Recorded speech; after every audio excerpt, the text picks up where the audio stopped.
Тоқта, бөліп алайық. Алматының жарты бұлты сенікі, Алматының жарты бұлты менікі.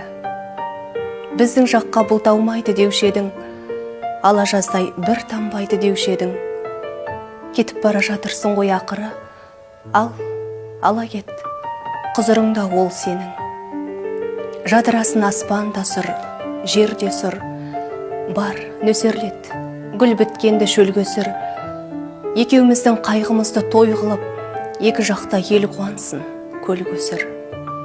Көше бер, керуеніңді тоқтатпа, мұнда шуақ, онда нөсер жоқтатпа. Менің бұлтым желдігіні жел жаққа, күн көзіне төселеді аптапта. Менің бұлтым қалса ашылып етегі, аруларды киіндіріп өтеді. Анда-санда сағынғанда өзіңді, Алматыны жылатуға жетеді.